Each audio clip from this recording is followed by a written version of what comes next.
Hello, welcome everybody to the No Normal Show for Thursday, August 20th, 2020, brought to you by Revive Health. This is our weekly deep dive into how hospital and health system marketers can navigate what we're calling the no normal. I'm Chris Bevelo, health systems practice lead at Revive Health and your host for the show. I'm joined by Chase Kleckner, senior marketing manager at Revive Health, and our show's producer. Hello, Chase. Hey, Chris. Always good to see you. And we are also joined today by Marc Fredson, who is Director of Strategic Marketing for UCSF Health. Marc oversees marketing strategy, technology, and operations for UCSF Health and UCSF Benioff Children's Hospitals, and has worked in healthcare marketing for 25 years.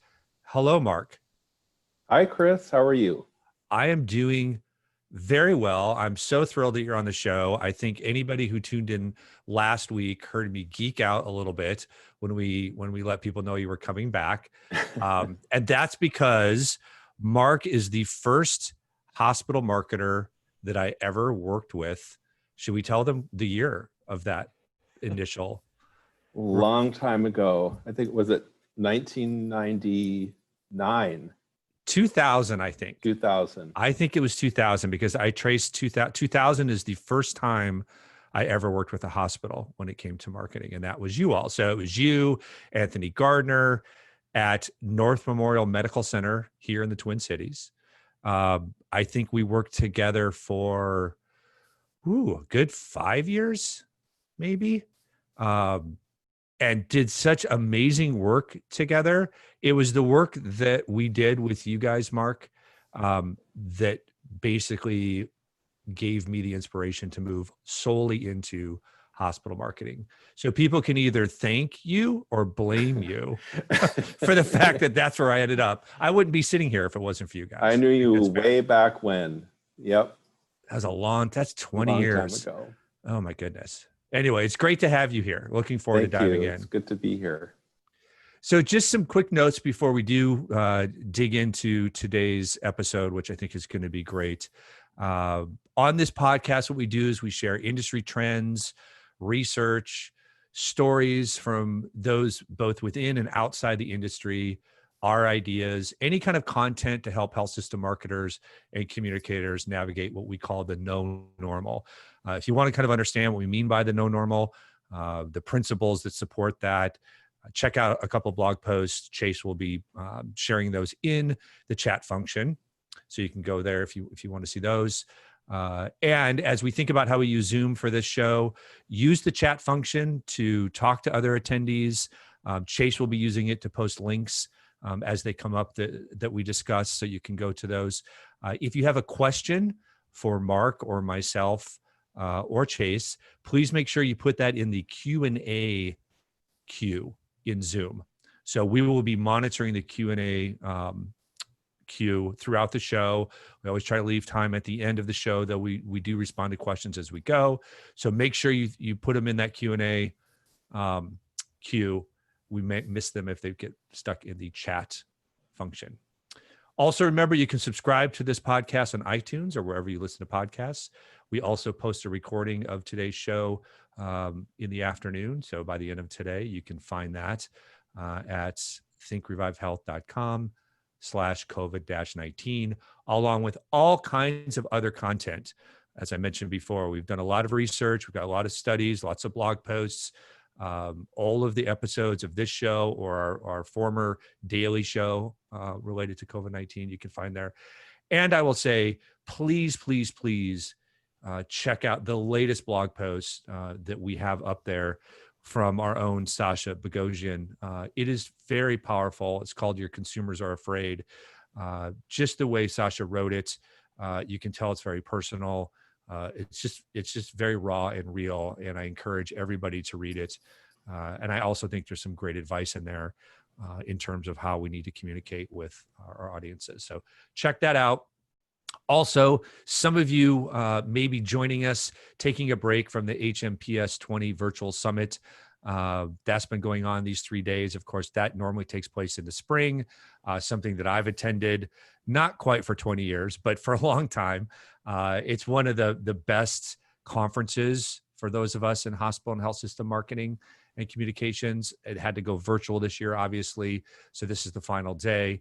If you're joining us, thank you. But make sure you get back to the content. There's some great sessions remaining yet today, including a keynote that features Paul Keckley, who is a great thinker in terms of the business of healthcare. There's also a keynote, I think, at the end of the day that features David Meerman Scott, who's not healthcare focused, but marketing focused. And if you've never heard David Meerman Scott speak, definitely check it out. So the conference, again, is the HMPS 20 Virtual Summit. My guess is if you're not registered already, you may not be able to attend. So, but check that out. The content is going to be available to those who do attend. So my guess is they would probably sell you a registration at this point, even though the conference itself is almost over. All the content is available. And I think given the fact that it's virtual, that's the most important part of the conference this time around. So with that, let's dive in. And I want to give a shout out to friend of the show, friend of the pod, client, industry thought leader, and that is Alan Shoebridge from Salinas Valley Medical Center, who actually shared a post yesterday, I think. Yes, yesterday. That is a great segue, Mark, into what we're going to talk about. And Alan, based in Salinas Valley, which is not too far, Mark, from where you are, so about 2 hours south of San Francisco, posted on LinkedIn, can we please stop with all the challenges? So most folks, I think, are familiar with what's happened recently with California. And Mark, maybe you can fill us in a little bit more here in a second on it. But on top of COVID-19, on top of the economic kind of catastrophe that many people are facing, on top of the social justice issues, on top of one of the most divisive political environments maybe we've all ever experienced, now people in California are dealing with fires that came from storms. And of course, there's other folks across the country that are dealing with things. You've got Iowa and other places in the Midwest that dealt with the Derico, just devastation.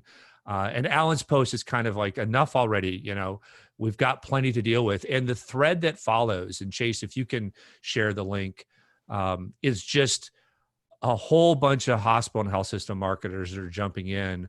And so there's a little bit of group therapy happening right in Alan's post. But that's kind of what we wanted to talk about today. We wanted to talk about those of us in marketing and communications for hospitals and health systems and how we're dealing with COVID-19 and the no normal. So Mark, we chatted a little bit. Let's just start with this. We chatted a little bit before the show started about these storms and the fires. Do you want to give us just a quick update on that? Yeah, well, this picture behind me is my hometown of Oakland, and I wish it were this clear and sunny today. So what we're experiencing right here in the immediate Bay Area is just a lot of smoke. It's not quite as bad as it was a few years ago when we had the really destructive fires and a lot of loss of life in the North Bay. But there was a really unusual weather situation here a few days where we actually had thunderstorms. Highly unusual. I've lived here for 6 years and that has never happened before. And it ignited about 2,000 fires around the Bay Area, some of which exploded into very large forest fires. So there are large fires burning in the North Bay, in the East Bay, and in the South Bay. So we're really surrounded by these, very concerning fires. There's a lot of evacuation going on right now. And as you said, this is on top of all of the other difficulties that people are dealing with. We've heard a lot over the last few months about measures that the fire service has taken to protect the firefighters against COVID. And so in addition to just fighting fires, they're needing to think about how they keep themselves safe in the context of this virus. So there's just a lot of difficulty that people are living with right now. Yeah, it's just too much. And I think of Sasha's post, and it's just so, the way he wrote it is so personal, and it really kind of talks about all of this. And at one point he says, I might be a marketer, but I'm also a person. And I Right. suspect I have a lot in common with how most other people are feeling these days. And that's kind of the great segue into what we want to talk about, Mark, because this show is for hospital and health system marketers and communicators. And we focus primarily on strategies and ideas and insights into how we need to do our jobs during this no normal, how we need to support our organizations in the face of COVID-19. And we have touched on what does that mean for us as individuals, but we've never really made that the focus of the show. So that's what we're going to do today. And I'm just so glad that you're here to help us with that, because it sounds like you guys have done a lot of things in terms of thinking about the impact on your team there at UCSF. So let's just start with that. If you want to kind of set the stage for us in terms of your team, the size, and some of the things that are going on just at the outset. Yeah. Well, I'm really glad you decided to have this as a topic. And I'm thinking about all of the people who are tuning in today, really not as healthcare marketers, but just as individuals who have full lives, and who in addition are trying to keep the ball moving in their work life and lead institutions through this remarkable period of change and uncertainty that we're living through, have personal lives that they're dealing with. So I hope everybody thinks about this not only for the teams that they're leading, but also for themselves as well personally. And it started in mid-March for us, with lockdown and suddenly everybody working from home and needing to figure that out.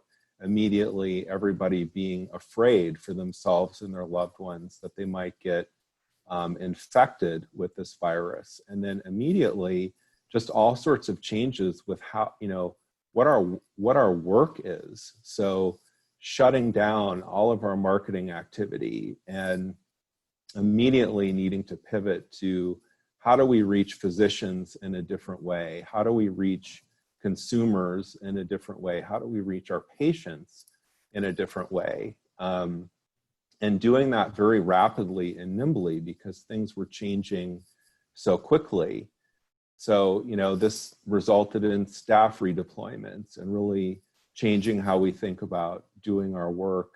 And as the pandemic has continued, there's been this ongoing need to adapt. And there's a lot of different things that the University of California has done as our employer of all of the UCs, that UCSF has done as an organization, and that we've done in our department specifically we have about 40 people in our department. Yeah. So I think a great way to kind of put a lot of this in the context is we've been talking, over these last, 6 months or 7 months, to your point, Mark, the idea that this is an unprecedented situation for those of us in this field. And you talk about the personal aspect of it, but also, from a professional standpoint, it's unprecedented in good ways and bad ways. We're having to change how we work. We're having to do it with a lot of times less resources, with the threat of financial pressures causing furloughs or layoffs or budget cuts. At the same time, we talk a lot about the opportunity that's there for marketers, because organizations really need our help to drive volume and to drive business because of the hole we've dug in. But that also has a flip side, which is, okay, so now we're, the spotlight is on us. We want that spotlight. But boy, that spotlight can be really harsh, and we're going to have to show up to really deliver, given everything we've just talked about, given all the changes, given all the pressures, plus what we're dealing with outside of our office, right? And so it really is a pressure cooker in so many ways. And just kind of as you described, the change that you've had there at UCSF. Can you talk a little bit about some of the things that you've done to help support your team during this pressure cooker? Sure. Well, one of the things that I really recommend is that, so 3 years ago or so, I decided that we needed to have a way for staff to engage sort of on their own and drive. This came out of engagement surveys, so improving the culture of the department and wanting to empower staff to do that with management sponsorship, but not necessarily management leadership, really wanting it to be a staff-driven initiative. So this group, which was the peer engagement team, kind of rebranded itself the Culture Club and adopted Boy George as its sort of logo. Did things and made an impact, but the presence of that group in COVID has been so powerful. One of the things that group does is a weekly challenge on Slack. So we use Slack for a lot of our department communication. And these weekly challenges have pulled our teams together as a department, I think in a way that we haven't seen before. So we have, all of these functional areas, and it's provided a platform for people to connect about things that have nothing to do with work. So the challenge today is, today is your pets. So people are posting pictures of their pets. And last week it was your favorite recipes. And so, this has been a really powerful way for staff to connect and really to develop these human connections, human relationships amongst individuals. So that kind of platform has been really powerful. Another thing that we've done is schedule really informal chats with our functional teams. So these are smaller groups of employees, and they're designed to really talk about anything that's on the employee's mind. And I really try and be vulnerable in these meetings and share what's going on with me personally in my life. And having that forum for a real conversation between staff members and with managers, just as human beings who are coping through something, acknowledging the reality of what we're dealing with and having those honest conversations has been really powerful. We also, others who are listening, may have spiritual care departments or departments of psychiatry or psychology in their organizations. UCSF's departments have offered out lots of resources, including a really great workshop on resiliency. So we had a session with staff that was interactive, where we had an opportunity to talk about the stresses that are on our minds, the stresses that we're dealing with, the impacts of those stresses, and then stress management techniques. And so it was a great way for staff to sort of share and learn that other people are dealing with similar stresses. A Slido was used. And so the word clouds were forming, and we could see we're all sort of dealing with the same things. But the impacts are similar. We're having difficulty sleeping. We're having difficulty with our emotions. And then the ways that we cope are also similar, and we can learn from each other these coping strategies. And so that type of interactive, engaging way of connecting around this content, I think really helped people feel more a part of the team. And this is really important work. We can't get this done without having an engaged workforce. And this is also an ultra marathon. It's not a sprint. It's not even a marathon. It's an ultra marathon. We're 6 months into this, and best case scenario, we have another 6 months to go, and it could be longer. So we need to be paying attention to how we're doing, how our staff members are doing, and really, play the long game and find ways to connect, be open, sustain ourselves, and sustain each other through this.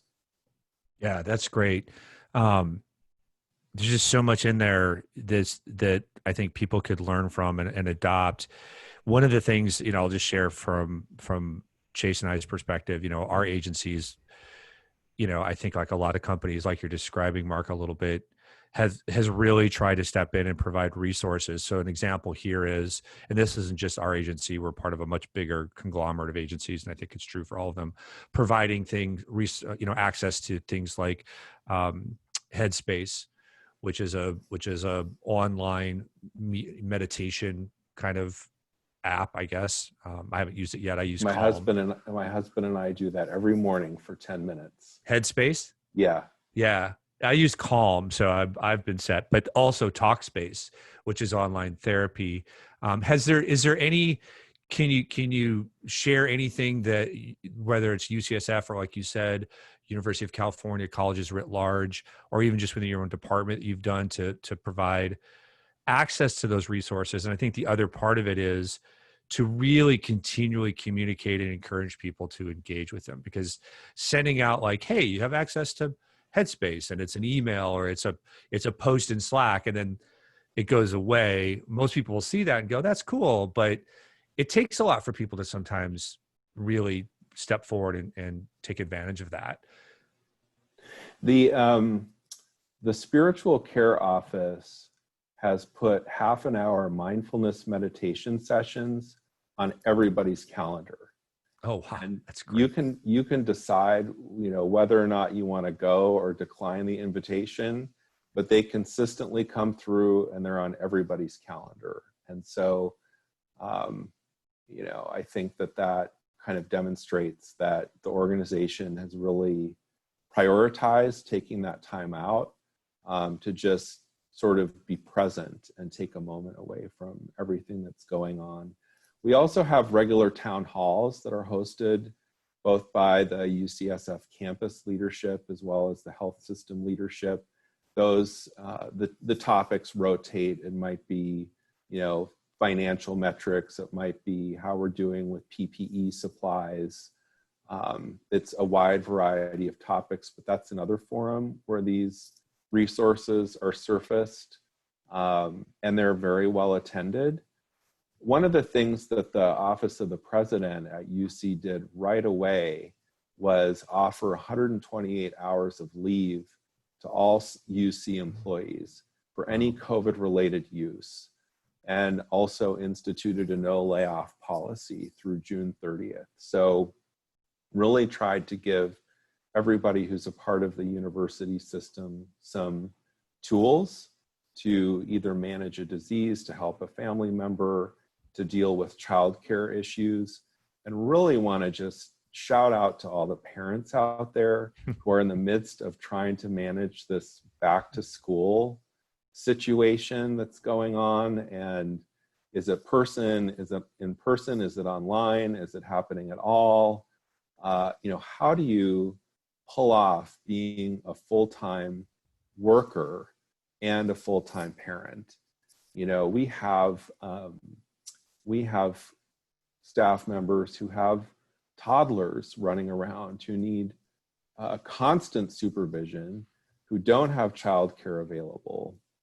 And so we've really tried to be compassionate with those colleagues and backfilled where we can, and understood when they couldn't show up to meetings and filled them in afterwards. So whatever we can do to understand, who are the parents on our team? What actually are our individual team members dealing with? What is their home life like? And then how can those of us who don't have children sort of step in and take some of the burden off them while they're dealing with this? Yeah, we could have added that to that list that we started with the COVID and the political situation and the economic situation, because we really haven't had to deal with school. I mean, in the beginning, school just was shut down. And that was the first taste of it. I mean, that was still a couple months, but now we're looking at a full year of school. Chase, and I heard you laugh. That was a painful laugh. I mean, Chase is our epitome of that, right? We've got plenty of young parents with young kids, and I mean, we could probably have our own group therapy, Chase, for you all. If you wanted it. I'd be there. Yeah, you would be there. But to all ages, like, my kids are almost all of the nest, but my oldest is a senior. And I'm really worried about, they're trying to go back part-time. I expect that to last a few weeks, and then it's going to go all virtual because inevitably you're going to put a bunch of kids I think there's like 4,000 students who go to her high school, and of course they're splitting it up. So now there's only 2,000. Like, that's supposed to be better. Like, the odds are this is not going to go well, and it's going to be virtual. And I really worry about that, but it's a completely different situation. I mean, I can worry about that and talk to her about that, but I don't have to follow her around to make sure she doesn't run into a table. I don't think. So it's just completely different, right? So we should have added that, Mark, because I'm really glad you brought that up, because it's just a whole nother aspect of this world that so many people have to deal with. Yeah. Can you talk a little bit? You mentioned this early on. We're talking a lot about just how we deal as hospital and health system marketers and communicators with the real world and how it impacts our work. But we also alluded to the fact that our work has changed. And anytime there's rapid or dramatic change in what we do, that poses a lot of challenges for folks. So maybe talk a little bit about, how you've had to pivot, like many of the folks, listening in, the type of work that you've pivoted to, how you've had to redeploy, and all of that, because that alone is disruptive for people. Sure. For sure. And I'm sure what we've done is familiar to everybody who's listening, because we're all doing very similar things. But our physician liaison team found themselves immediately just not able to do their jobs in the same way. And so they have become experts in hosting and managing webinars like we're doing right now. And they're seeing great attendance. We're learning things about topics that work well for webinars and those that don't. But this is an area of digital outreach and a certain amount of technological expertise that our liaisons never would have imagined themselves doing a year ago. We have someone who spent most of her time working on conferences. So we did a lot of regional conferences for certain specialty areas. We did a few national conferences. Suddenly, none of those conferences are happening. Right. So at the same time, we found ourselves needing a lot of content, both for a new website that was specific to COVID for consumers and physicians and staff and other audiences, and then content for just an amped up email marketing program. And so that employee was redeployed to work on digital content, was trained in our content management, our Sitecore content management system, which, it's just so different from being an experienced marketing person. But, I really have to applaud all of our team members, because they really dug in and took on the change that needed to happen. They were so engaged and just did what needed to be done to pivot. So I think that has been the biggest impact, is just sort of if digital wasn't it before, it's really that's just where it's all at now, because that's what we can do. And just the change in the nature of work for people whose jobs involve more in-person relationships that aren't possible right now. Yeah, for sure.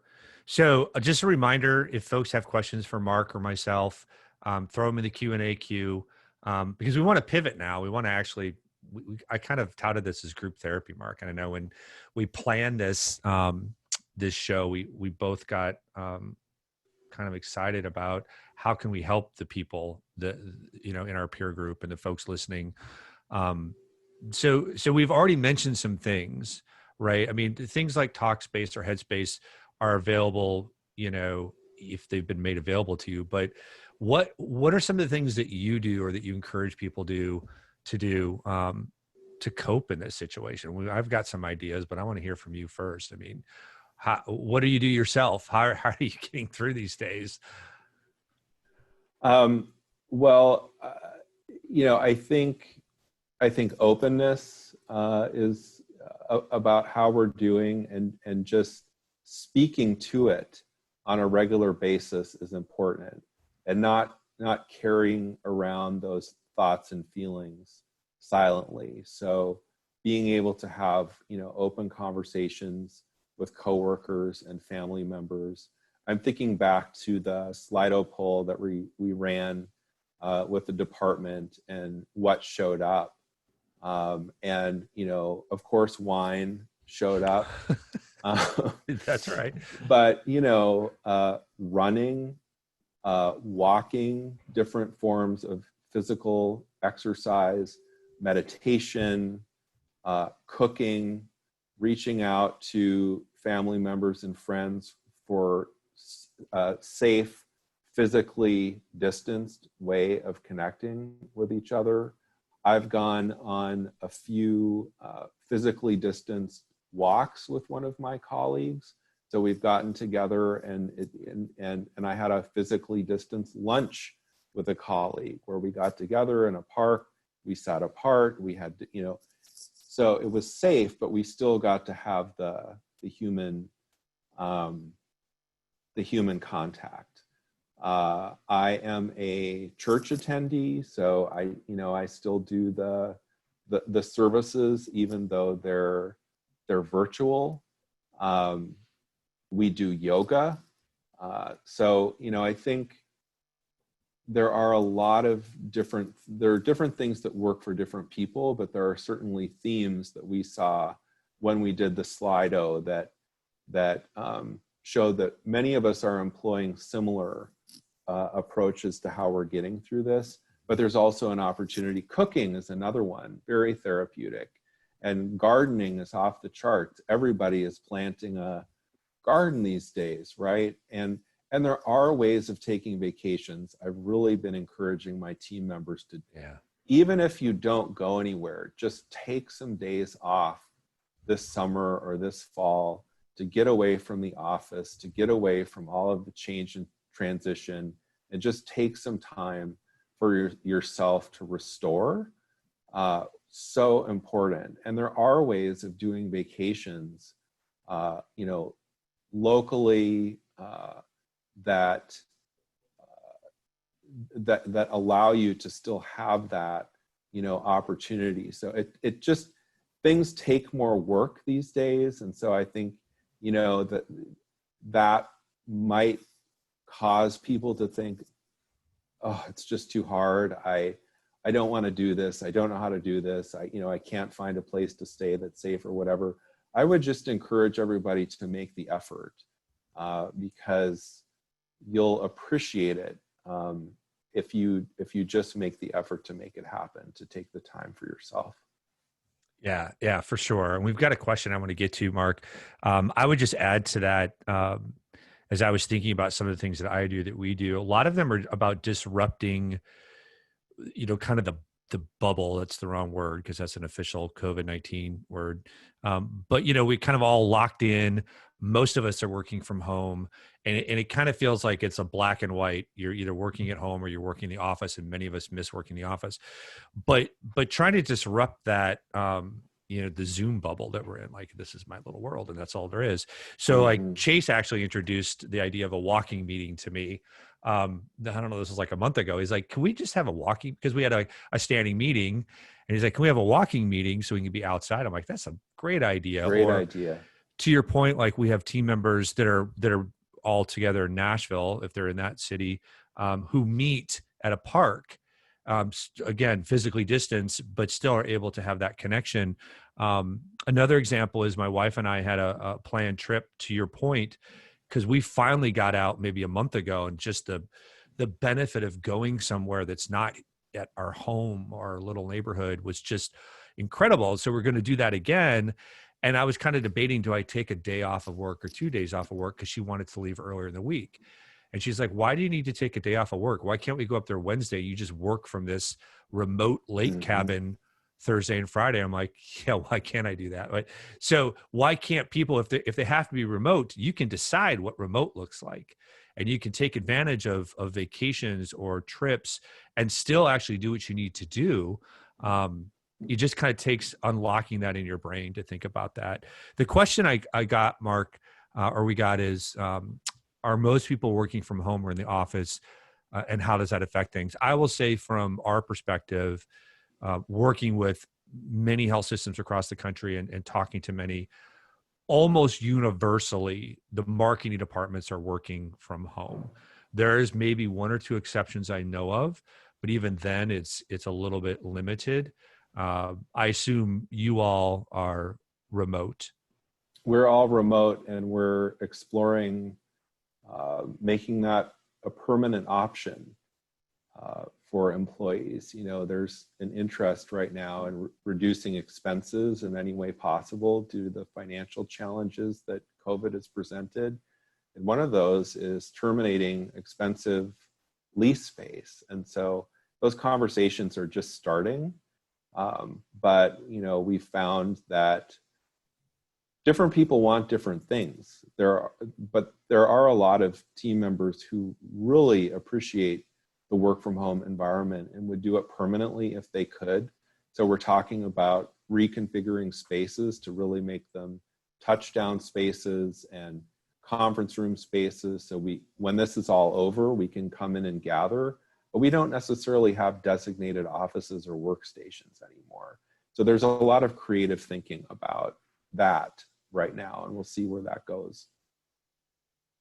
Yeah, so we just got a response from someone else who said they're not remote where they are at, and that there's been even a backlash to the idea of working from home, which is interesting. I hadn't heard that before. I mean, obviously, to your point, Mark, people are on a spectrum, and there are definitely challenges with having people remote. So the second half of the first question was, how is that affecting things? We have heard from some client marketing teams that being remote really has kind of added a level of friction to moving things forward, because you're not just sitting there and you can't have the conversations. And a lot of times the stuff that happens in between meetings is what keeps that ball rolling.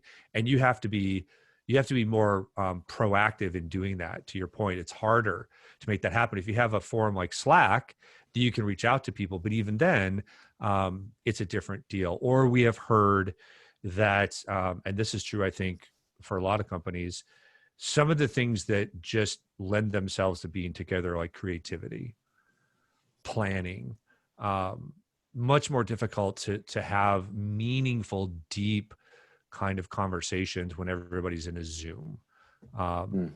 It's just really harder. So there's no doubt that it introduces additional challenges. Yeah, for sure. I think we have done pretty well with working remotely. Slack has been wonderful. That facilitates those quick interactions between team members, quick questions, seeking thoughts. We have a lot of channels set up for different topics. So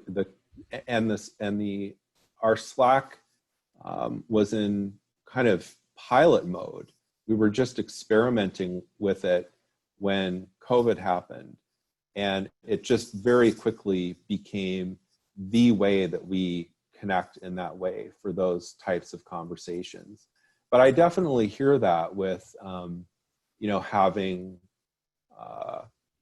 conversations around strategy or things that we really might want to, get into deeply as a team, how doing it on that personal dimension is somewhat missing. So I can see how that could present some challenges. And so moving forward, we do want to have that drop down space and the opportunity to gather as teams. Right. It's just a question of, are people sort of based full time or even with a flexible schedule? Do they have a designated spot or not? And what is the culture, around sort of permanent work from home agreements? And we'll see where it goes. I mean, I think that what we have seen is that productivity has actually gone up since everybody started working from home. And there's no, we used to spend hours a day commuting in the Bay Area.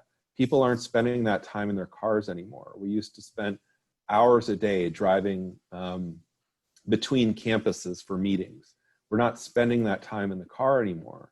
So all of that time that we used to spend driving around, we're spending at our computers, doing work, moving the work forward. And I think that at least here where the traffic was so bad, has had a huge impact on productivity.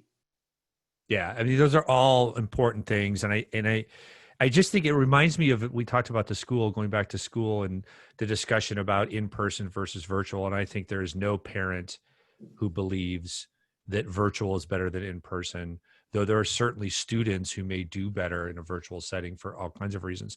But there's almost an underlying assumption that we're all on the same level playing field when it comes to this. And as soon as you start digging into that conversation, you start going, oh yeah, there's quite a bit of students who don't have good internet access, who don't have a computer, who don't have a phone. What about the people that have small children and having to manage that? I mean, I can't imagine how someone like Chase or others with small children have to help their kids learn virtually while holding a job. We mentioned that before. And the same, I think, applies to this conversation, right? So to assume that we're all in the same level playing field, when some people may struggle with the space in their homes and the ability to actually work from that space productively, or their internet access or whatever it is. So there's certainly no blanket answer. And even if organizations see the benefit, and I think many reflect what you've said, Mark, their productivity has stayed the same or going up, on average, there has to be a recognition that doesn't mean everybody's in the same place. And that we need to help those who would struggle with that situation. I'm going to keep going because there's more questions. So we're just going to keep talking. One of the questions I'm going to set up and then knock down because it would be its own 2-hour show. Somebody asked who set up your Slack. Was it IT? Was there a lot of bureaucracy to get it going?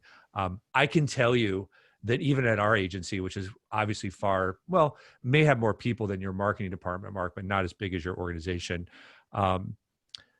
Slack is an evolution. I mean, I think we're probably using it 2 years, Chase. Is that right? Yeah, probably close to 2.5, I would think. Yeah.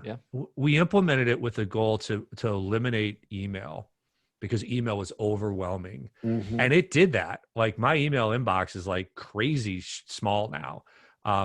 But thinking that was that's we solved the inundation of email. That's, now you have an inundation of Slack. It's just a different problem, with a different, it's the same problem in a different way. And the way it took us to get to a place where we were comfortable with what it was, it's still ongoing. So I don't know if you have a quick answer to who helped you set up Slack, if you did it within yourself as a department or whether you had to go through official IT channels or. No, we set it up in our department. Our web team actually has had it for a long time. And I had used it in a different role in another area in the School of Dentistry here at UCSF. So we had the platform established. There, we have a web developer on our team who's very tech savvy, who helped us get it set up and spread it across the department. So I would say think about who's the most. I don't think the IT department is required to set it up. I think you can do it in your department. Just look for the most tech savvy person, or maybe the youngest person in the department, because it will be easiest for them to do it. But I think it is possible without going to IT. It was for us. Yeah, and I'm sure there are concerns about HIPAA and things like that. I mean, we are HIPAA compliant here, but obviously we're an agency. We're not a health system, and there's probably different levels of compliance there. Yeah, you have to have guidelines in place for usage. So we definitely did that work as we were setting it up and testing to make sure that we're not sharing any HIPAA compliant or HIPAA content on Slack, that we, adhere to our organizational values and the communications that we have on Slack. So that's definitely some important work to do before rolling it out, is have some guidelines in place and then just monitor that, make sure everybody's following them. Yeah. Somebody asked, and again, we won't get too far down the rabbit hole. I was going to suggest if not Slack, there's alternatives. Obviously, one is Teams, which is part of Microsoft Suite. If you already use the Microsoft Office suite, Teams may be better because it's just integrated in there. If you're looking for solely a communications solution, Teams probably is not as strong, just because it is integrated with a bunch of other stuff. Slack is super slick. It's got one purpose and one purpose only, and that's really communication and collaboration. But I mean, again, we won't get into a Slack Teams super deep dive, but that would be our take. We use both, and then that's kind of how we see it. There's another question mark that goes a little. It kind of goes back to just how are we managing all of this? And the question is, how do you not overload with information? How can you make sure you are focusing on the correct information with so much new information always coming out? And I assume that's all really related to COVID-19 and how, we learn what works. We learn about diagnosis. We learn about new herbal remedies from MyPillow.com.